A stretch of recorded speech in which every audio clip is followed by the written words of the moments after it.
बेटा lesson number 11 के question answers को हम सॉल्व कर रहे हैं और उनमें हमने क्वेश्चन नंबर 16 तक सॉल्व कर लिए थे और 17 जो क्वेश्चन है बेटा वो आपको मैं पहले ही सॉल्व करवा चुका हूँ जब हमने न्यूमेरिकल सॉल्व किए थे काइनेटिक एनर्जी के। अब बेटा क्वेश्चन नंबर 18 में आपको ये 3 डायग्राम्स गिवन है और आपको सब में वर्क की वैल्यू बतानी है कि इन कंडीशन में वर्क कितना होगा। ठीक है बेटा, तो देखिए केस फर्स्ट इसमें बेटा इस तरीके से ऑब्जेक्ट दिया हुआ है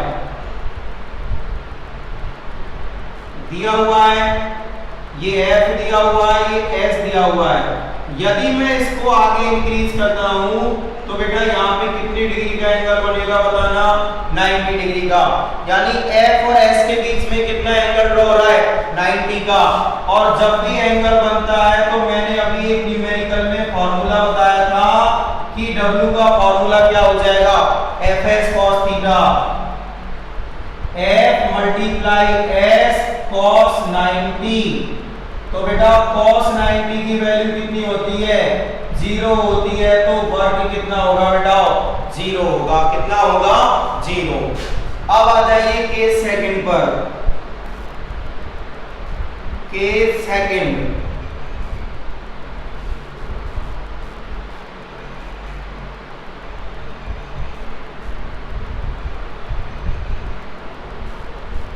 F और S यानी कि सेम डायरेक्शन, जिस डायरेक्शन में फोर्स अप्लाई किया गया है उसी डायरेक्शन में क्या करना है, फोर्स को डिस्प्लेसमेंट हो रहा है।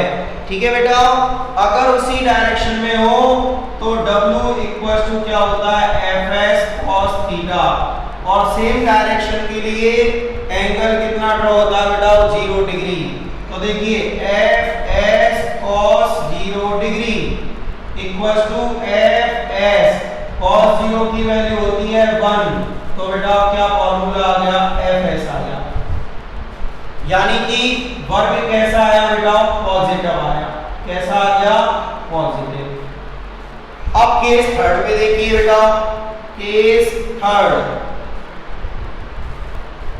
थर्ड में आप देखोगे बेटा तो ऑब्जेक्ट पर जो फोर्स है और डिस्प्लेसमेंट है उसकी डायरेक्शन कैसी है, अपोजिट। कैसी है, अपोजिट डायरेक्शन,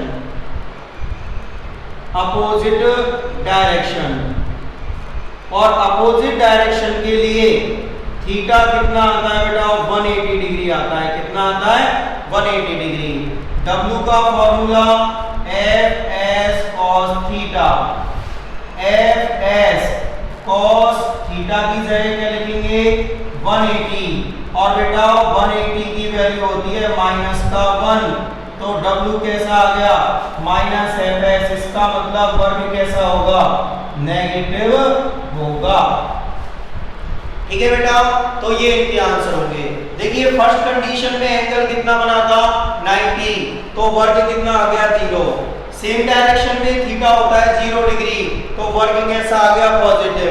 अपोजिट डायरेक्शन में थीटा होता है 180, तो वर्ग कैसा आ गया, नेगेटिव। ठीक है बेटा, लिख लीजिए।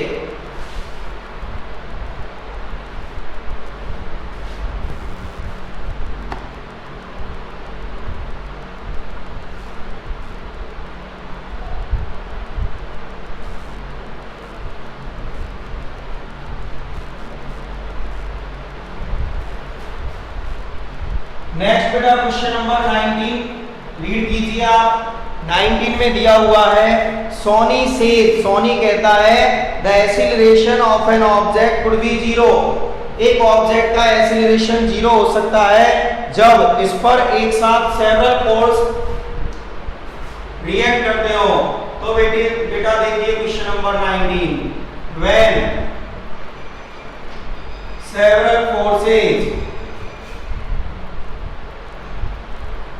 are acting on an object,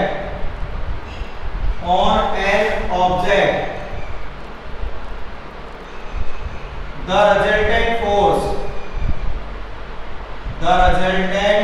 force becomes zero, resultant force कितना हो जाता है, जीरो हो जाता है बेटा। और we know F equals to क्या होता है बेटा, ma, हमें फाइंड करना है a, तो a इक्वल्स टू क्या आ जाएगा, F upon m। Resultant force कितना है, जीरो। तो देखना बेटा एक्सीलरेशन जीरो हो सकता है, नहीं हो सकता है, बिल्कुल हो सकता है। ठीक है, लिख लीजिए।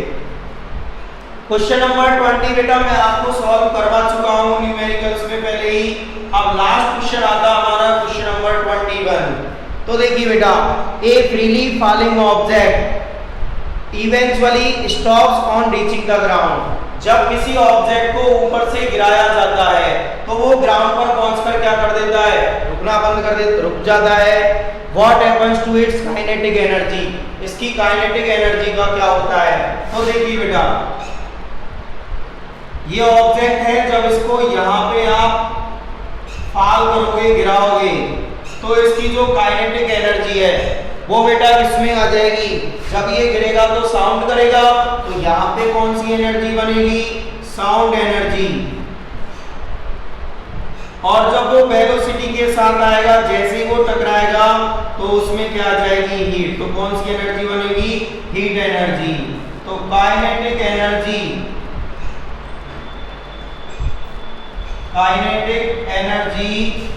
कन्वर्ट्स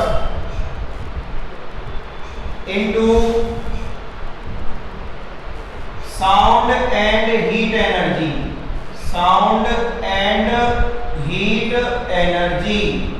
जब किसी ऑब्जेक्ट को ऊपर से गिराया जाता है तो उसकी काइनेटिक एनर्जी किसमें कन्वर्ट हो जाती है, साउंड में, क्योंकि ग्राउंड पर पहुंचकर वो आवाज करेगा और कैसा हो जाएगा, गर्म। ठीक है बेटा, लिख लीजिए।